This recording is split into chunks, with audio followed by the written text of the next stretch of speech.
ഭരണം മാറുമോ ഇല്ലയോ എന്ന് ഇപ്പോൾ വിലയിരുത്താൻ പറ്റില്ലെങ്കിലും ഈ പോക്ക് പോയാൽ മുഖ്യമന്ത്രി സ്ഥാനാർത്ഥിയാകാൻ ആഗ്രഹിക്കുന്ന വി.ഡി. സതീശനെ കോൺഗ്രസ് നേതാക്കൾ തന്നെ മാറ്റുമെന്നാണ് തോന്നുന്നത്. അല്ലാതെ എന്ത് പറയാനാണ്? യു.ഡി.എഫിന് അനുകൂലമായ NDTV സർവേ റിപ്പോർട്ടിന്റെ ആധികാരികതയെ കോൺഗ്രസ് നേതാവ് രമേശ് ചെന്നിത്തല തന്നെ ചോദ്യം ചെയ്തതോടെ ഇനി ആ റിപ്പോർട്ട് വെച്ച് മുന്നോട്ടു പോകാനും പ്രചരണം നടത്താനും കോൺഗ്രസിനോ മുസ്ലിം ലീഗിനോ പറ്റില്ല. ഒരു പണിയുമില്ലാത്ത ചിലരാണ് സർവേ നടത്തുന്നത് എന്നാണ് ചെന്നിത്തല തുറന്നടിച്ചിരിക്കുന്നത്.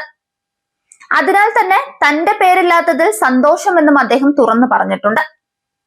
മുൻ ആഭ്യന്തരമന്ത്രിയും മുതിർന്ന കോൺഗ്രസ് നേതാവുമായ ചെന്നിത്തലയെ ഇങ്ങനെ പറയാൻ പ്രേരിപ്പിച്ചത് സർവേയിൽ പങ്കെടുത്തവരിൽ ഭൂരിപക്ഷവും സതീശനെ പിന്തുണച്ചത് കൊണ്ടാണ്.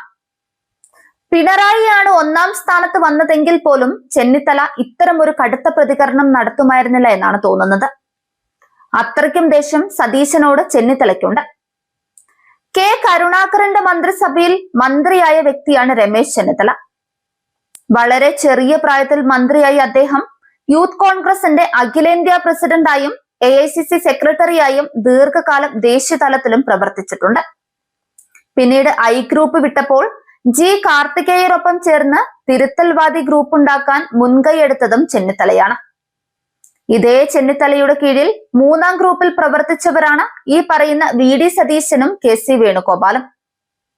കെ കരുണാകരന്റെ മരണത്തോടെയാണ് ഐ ഗ്രൂപ്പിന്റെ കടിഞ്ഞാൺ ചെന്നിത്തലയുടെ കയ്യിലെത്തിയിരിക്കുന്നത്. ഇതിന് പിന്നിൽ നടന്ന ഗ്രൂപ്പ് കളി എന്തൊക്കെയായിരുന്നു എന്നത് ചിലർക്കെങ്കിലും അറിയുന്ന കാര്യമായിരിക്കും.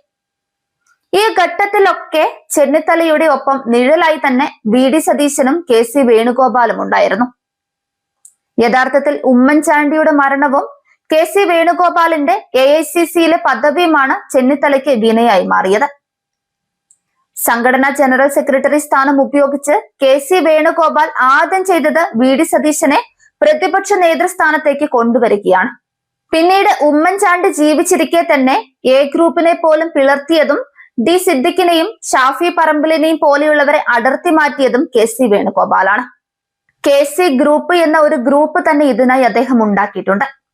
A ഗ്രൂപ്പിൽ നിന്നും ഐ ഗ്രൂപ്പിൽ നിന്നും പലരും പോയതും ഈ ഗ്രൂപ്പിലേക്കാണ്.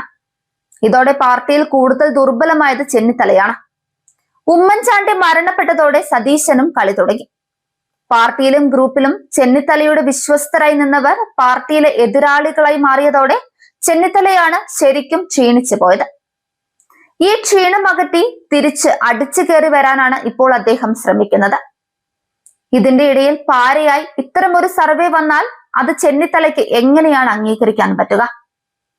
അദ്ദേഹത്തിന് ഇപ്പോൾ 69 വയസ്സുണ്ട്.